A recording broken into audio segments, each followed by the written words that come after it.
د مور په نس کې اخته شي، کېدای شي له زیږون نه وروسته اخته شي، کېدای شي 2 کلن او 3 کلنۍ کې تر 15 کلنۍ پورې، او حتی کله کله کېدای شي په سپینګیرتوب کې هم دا مرض په دې مرض باندې اخته شي. یعنی مشخص ټایم نه لري، اما بعض وختو کې مشخص لري. لکه چې مې مخکې اشاره وکړه، دا مرض څنګه منځته راځي؟ اکثرا د یو شخص نه بل شخص ته انتقالیږي، د یو کس نه بل کس ته، خصوصا زیاتر په فامیلونو کې، زیاتر په کودکستانو کې، زیاتر په مکتبونو کې، ګڼ ځایونو کې چې خلک اوسیږي د ده سرایت کېږي. کوم نقطې د لارې نه دا یو بل ته سرایت کوي، معمولا د خبرو د لارې نه، د ټوخۍ د لارې نه، زیاتر د سترګو په منظمه کې او د خولې د لارې نه چې کله داخليږي په اپر سپایټري یا پورتنۍ برخه کې بلعوم او تانسلونو کې ځای په ځای کېږي. دلته کچېرې د ماشوم دفاعي قوه قوي وي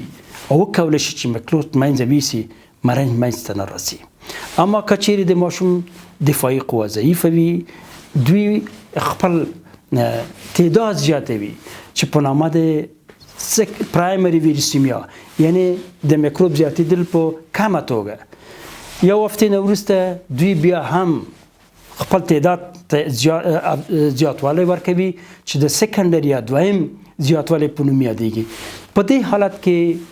دغه ویروس چې په نامه د واریسولا زوسټر یاد میږي او د ډي ان اے وایرس ته د وینې د لارې نه راځي پوستکي ته. د پوستکي په مختلف برخو کې، خصوصا په مخامخ سینه کې او شاته، دې برخه کې دغه مکروب په اول کې ډېر وړې وړې دانې چې سور رنګ لري، دا وروسته بیا غټېږي، بالاخره د واورزو په جریان کې دا غټېږي او د تڼاکې په شکل او د واورزو نه وروسته بیرته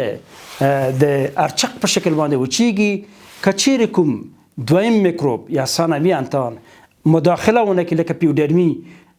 دلته کوم رنګ یا کوم اسکار یا کوم ندبه نه پاتې کېږي، او که چیرې دویم انتان مداخله وکړي بیا دلته هغه اصلي د پوستکي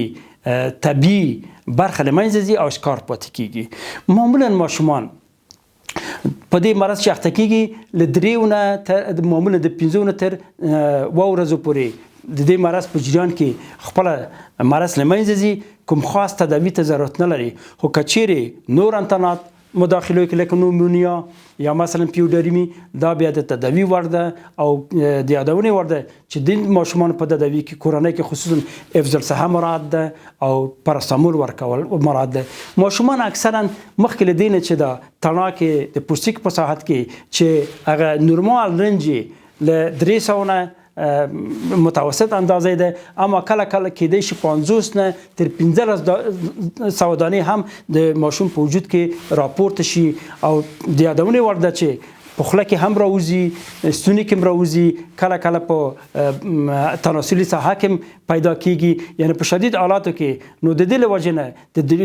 لازمه ده چې د داخلي ډاکټرانو سره هم د پوستکي ډاکټرانو سره څنګه مشوره وشي، ځکه چې پوستکي خو د باندې ګوري، اما داخله ډاکټر اکثرا د ستوني او د تنفسي او د هضمي په سیستم کې چې کومې ستونزې پیدا کېږي یا د نس درد پیدا کېږي، کله کله چې لمفاوي عقدې هلته التهاب پیدا کوي، ماشوم د نس درد ورسره اخته کېږي. د هغې د تداوي لپاره لازمه ده چې باید داخلي ډاکټر ورسره مشوره وکړي.